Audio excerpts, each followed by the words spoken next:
Some people often confuse WWE being scripted with it being fake, but us as wrestling fans know how WWE superstars take great risks each time they step into the squared circle. I mean, just look at Cody Rhodes' Hell in a Cell performance. What's inspiring is he's not the only one to have done that. Hi guys, I'm Val, and today we look at 5 WWE superstars who wrestled while being injured.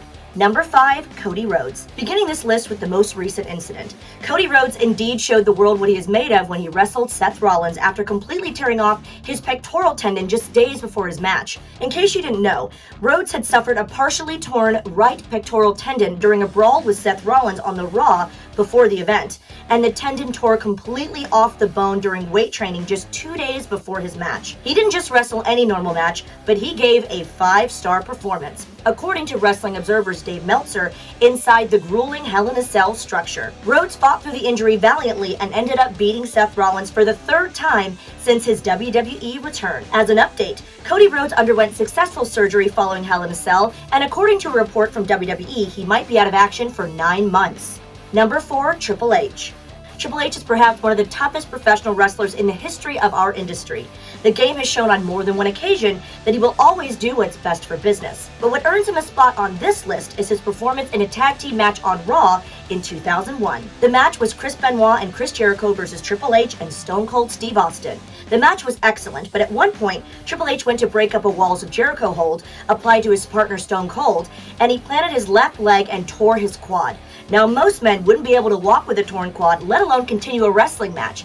But that's exactly what Triple H pulled off. Shockingly, Triple H was told by the doctors that he'll never wrestle again, but the game proved them wrong, and after 8 months of rehab, he returned better than ever.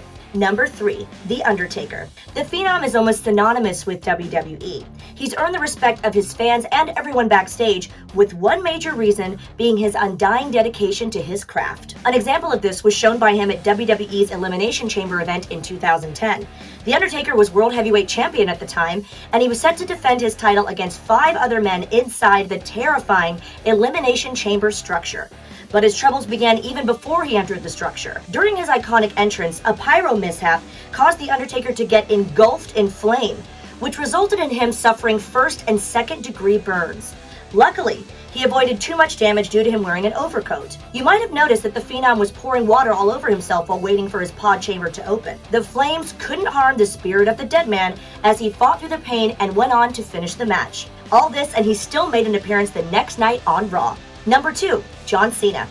John Cena for years has preached his mantra of never giving up, and the 16-time world champion has backed it up in the ring several times, especially in 2013 in his match with Daniel Bryan at SummerSlam. Cena and Bryan were set to clash in what was a classic big-stakes WWE match at SummerSlam.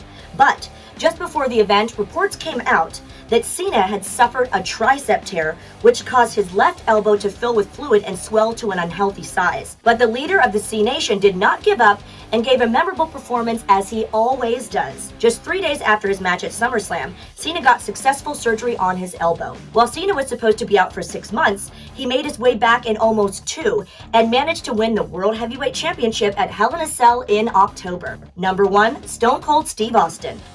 Steve Austin is someone who you can call a legit badass. He dominated WWE's greatest era and solidified himself as one of the best performers of all time. His historic career was cut short because of a horrifying injury to his neck, dating back to SummerSlam '97. Austin broke his neck due to a botched piledriver by Owen Hart. However, Austin showed unbelievable resilience as he still finished the match in a partially paralyzed state. In the years that followed, he kept appearing in WWE while being in unimaginable pain. The WWE Hall of Famer was even hospitalized before his classic match with The Rock at WrestleMania 19 due to dehydration. But the toughest SOB in WWE earned his moniker as he finished the match with The Rock as well. But that would be his last match for the next 19 years, as it was no longer safe for him to wrestle. After nearly 2 decades, Austin returned at WrestleMania 38 to put a proper end to his in-ring career by defeating Kevin Owens in the main event. And that's our list for the day. I'm Val for Sportskeeda Wrestling.